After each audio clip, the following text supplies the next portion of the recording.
Hello, Transformers fans. Today we're going to be reviewing the Transformers Legacy Evolution Prime Universe Leader Class Dreadwing. I've only had Dreadwing since October, and he's quickly became one of my favorite figures. If you don't already have one, I really recommend you pick one up. He is magnificent. Now for some comparisons. Here he is up alongside the Dark of the Moon Deluxe Class Dino, Earthrise Voyager Class Starscream, Dark of the Moon Deluxe Class Bumblebee, Deluxe Class Jurassic Park crossover JP93, Leader Class Jurassic Park crossover Tyrannicon Rex, Core Class War for Cybertron Optimus Prime, and lastly, Deluxe Class Prime Universe Optimus Prime. When it comes to weaponry, he comes with a sword where you could pull out the blade. So now it's a bigger sword. He also comes with a gun, which can be held from here.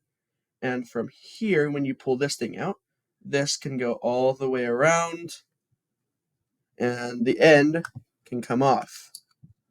If you want to combine the sword and the gun, you take the sword, take the gun. There's this hole right here where you put the sword in, and then it clips in. And now you've combined the sword and the gun. Now for articulation. His head can move up to that far, can turn all the way around. His shoulder plates can go up to there. They can turn to be like that, or they can go down to there. His arms can go up that high, and he can turn right here, so he can do this.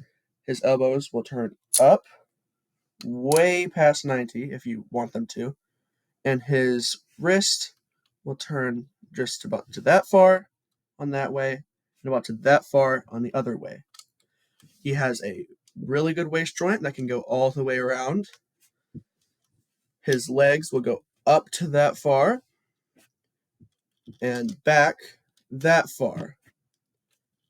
His knees will bend at one joint and then a second joint to get to that height. His toes can come in. His feet can swivel. And then if you turn him to the back, you can see that this wing can come in like this or like that. Make sure to move this out of the way before you start messing with the wings, because then these can come out and a little bit in. Now on to the transformation. To start, what we want to do is take these arms and pull them both out. Take the shoulder pads and pull them up. And then you're going to want to take the arm, bend it all the way up, and then bend it back down so it will look like this. Take the wrist, push it forwards, and now you could pull this out. Take the wrist and put it back in, and there you go. That's one arm. Now we're going to repeat on the other side. Pull this up, pull this down, put the arm in. Now we take the arm and we collapse it on, and there you go. You've got the arms complete. Now we turn them around, collapse the red pieces. Take the waist and pull it forward and then out. Now we're going to turn the waist to be here. It should look like this so far. You don't have to have the head like that. That looks weird. It just has to have look like this. Take these, pull them out so that you can now rotate these around like that. Now you can pull them around to the front, both of them, and then back around, and you see this little piece. Put that out. This little piece right here. Pull that out. Turn it around, and now we can collapse these together. There you go. Now we turn him back around, and we take the front of the plane out. Finish this piece. Put the landing gear back. Now we take the shoulder pads that were originally on the arms and pull them forward, both of them. And then just try to wiggle it over the head. Try not to scratch the head. It's a very nice head sculpt. And there you go. We've got the front of the jet on there.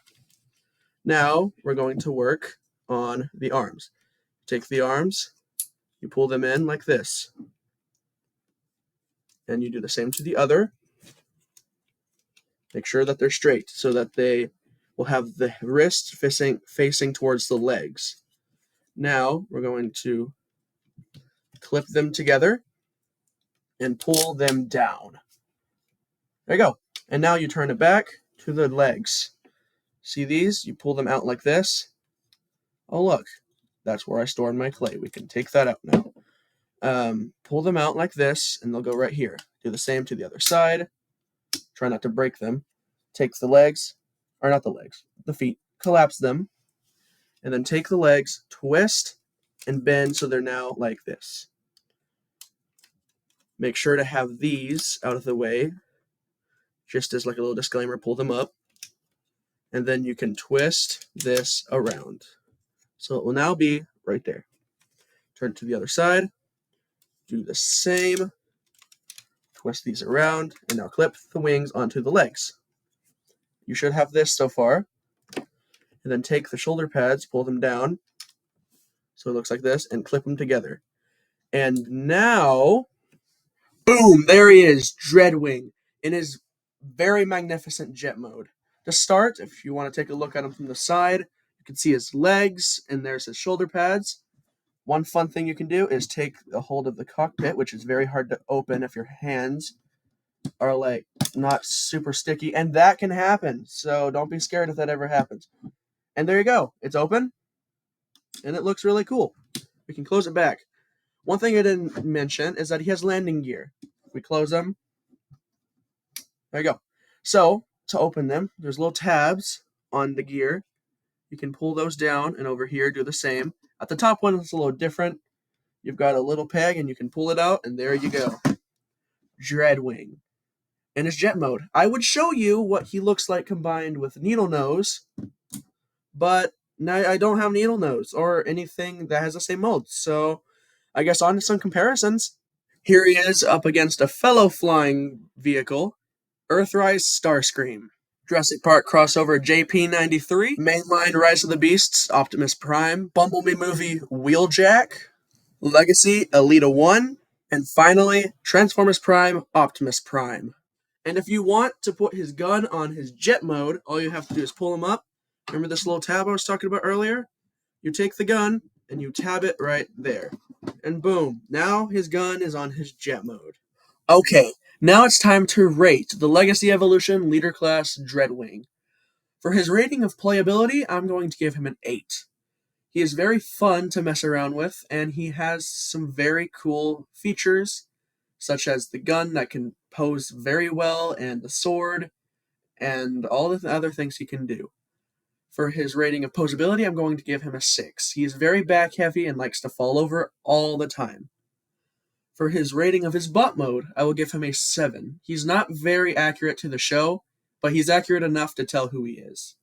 For his rating of his jet mode, I will give him a 9. He looks basically the same as the show, and very fun. For his rating of his transformation, I will give him a 7. It was very difficult to figure out at first, but once I got it, and once I figured it out, it was very, very fun.